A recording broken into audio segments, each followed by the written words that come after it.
નમસ્કાર દર્શક મિત્રો, આપ જોઈ રહ્યા છો ગુજરાત 20 ન્યૂઝ। હવે જોઈએ અગત્યના સમાચાર।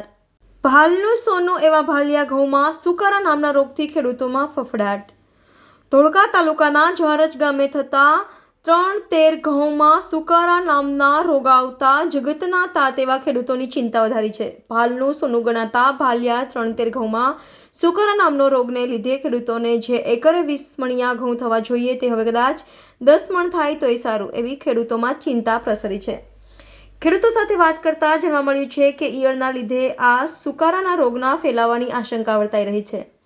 જ્વારજ ગામમાં બાજુમાં જ આવેલા અરણેજ ખાતે આવેલા કૃષિ સંશોધન કેન્દ્ર હોવા છતાં કોઈ અધિકારીઓ જ્વારજ ખાતે તપાસ કરવામાં આવ્યા નથી। જ્વારજના સમગ્ર ગ્રામજનો દ્વારા સરકારને વિનમ્ર અપીલ કરવામાં આવી હતી કે અમારા ભાલિયા ઘઉંનો સર્વે કરી ખેડૂતોને સહાય કરવામાં આવે। બરાબર। મારું નામ ડાભી પ્રભાતસિંહ મોહબ્બતસિંહ છે। હું જ્વારજ ગામનો વતની છું અને અમે જે ગુજરાતના જે ભાલિયા ઘઉં કહેવાય દાઉદ ખાની જે એનો નંબર છે એ ઘઉં વાયેલા છે। હવે એની અંદર એવો સુકારો આવ્યો છે કે અમારે વીઘે 10 કે 12 મણ જે ઘઉં થવા જોઈએ એની બદલે અત્યારે 2-3 મણ ઘઉં થાય એવું નથી।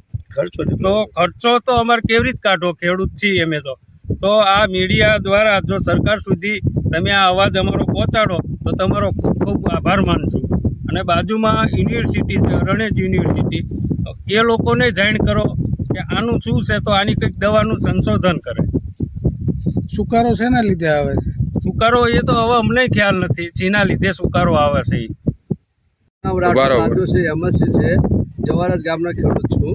તો અમારે ભાલની અંદર 3 ઘઉં જે બિનપેદ ઘઉં કહેવાય છે એ ભાલનો અમારા રાજા ઘઉં એટલે સારામાં સારું અમારા ઘઉં માટે હતું। પણ આ છેલ્લા 2-5 વર્ષથી જે ઘઉંમાં હુકારા નામનો જે રોગ આવ્યો છે એની કોઈ દવા કોઈ આપણે બાજુમાં ખેતીની ફાર્મ છે એ લોકો કોઈ દવા શોધી શકતા નથી હજુ સુધી ક્યાં હુકારો આવે છે। તો આ વખતે અમારે હુકારાની અંદર એવું લાગે છે કે ઉત્પાદન 50% થઈ જશે, ઉત્પાદન બહુ ઓછું છે। તો આના માટે સરકારે કંઈ પણ વિચારવું પડે અને ખેડૂતને આને કંઈ એનો અમલ કરવો જોઈએ ખેડૂતને। દર્શક મિત્રો, તમારી આસપાસ બની રહેલી અવનવી ઘટનાઓ વિશે જાણવા માટે ગુજરાત 20 ન્યૂઝને લાઇક કરો, શેર કરો, સબસ્ક્રાઇબ કરો અને બેલ આઇકન પ્રેસ કરો જેથી આપને નોટિફિકેશન્સ મળતી રહે।